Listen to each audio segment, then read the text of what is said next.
माता की, सभी साधु संतन की, छत्रपती शिवाजी महाराज की। चला आरती लावा, आरती करता उभे राहा।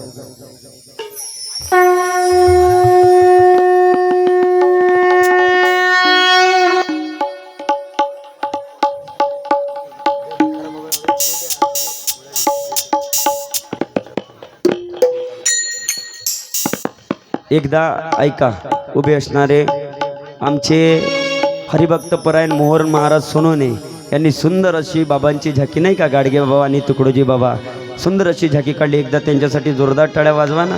हा, नका पैसे देऊ, मला माहिती आहे, कारण पैसा तर कोणी देणार नाही। जिथं तमाशा असला तिथं लोक लगेच 10 रुपये फेकून मारल, पण असं चांगलं जेव्हा काढतात तर आमच्या कलेची जाण कोणाला राहत नाही। पण टाळ्या तरी, टाळ्या वाजून स्वागत झालं पाहिजे ना। धन्यवाद मोहन महाराज। चला आरती करता उभे झालेत ना सगळेजण। वंदनीय राष्ट्रसंत तुकडोजी महाराज की।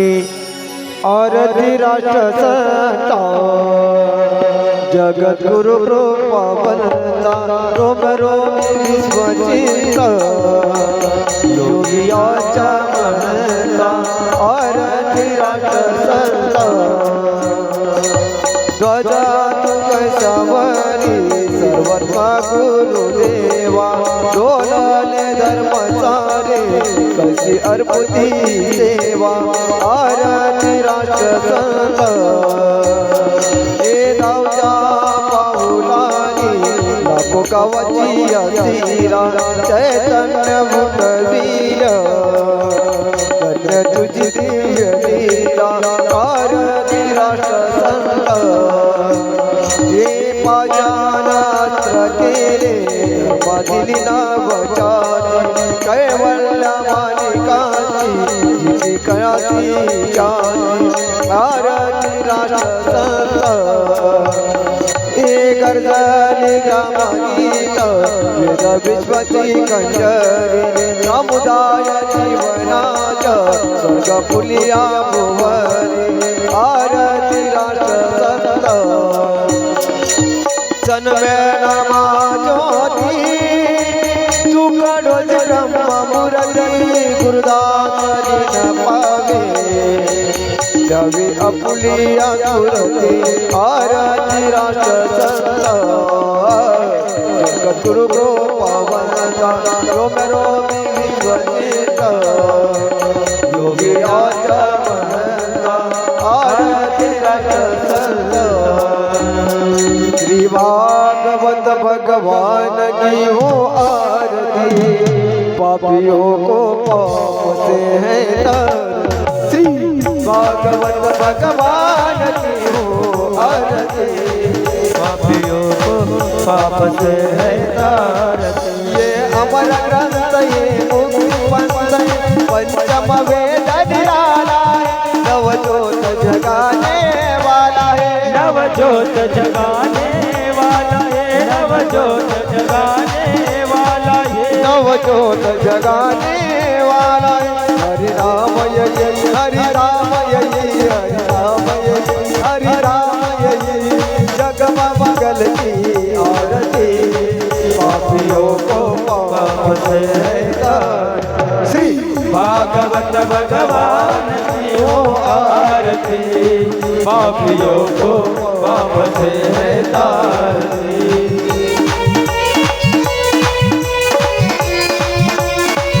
जय हो।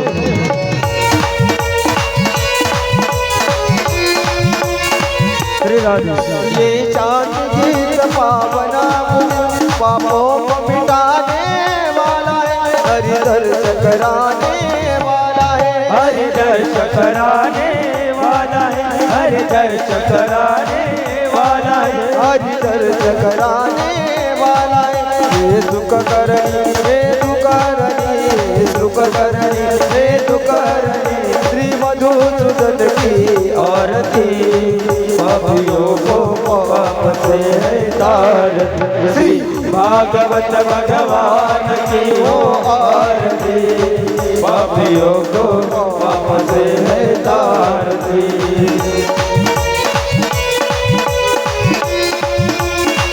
हरि बोल।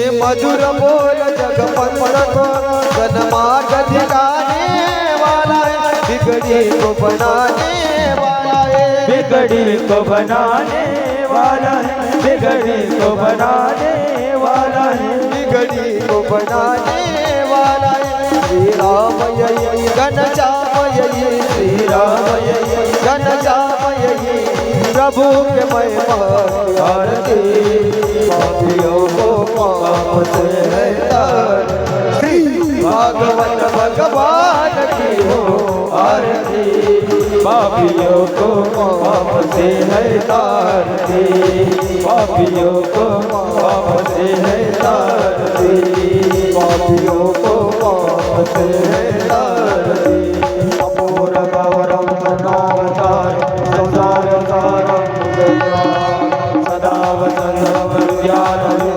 सर्ववाणी सततवा मदाल माला कपाल काय कपाल माला दिगंबराय दिगंबराय दिगंबराय नमः शिवाय नमः शिवाय हरि नजर डोळ्यानं पाहिलं वाटले मेरे हरे गणाला नमो सर्वाय नमः विठ्ठल हरे राम राम राम हरे कृष्ण हरे राम राम राम हरे कृष्ण कृष्ण या ते आपण पंचमाला तुझी पंचमाला सदा तुम्हाला ज्ञान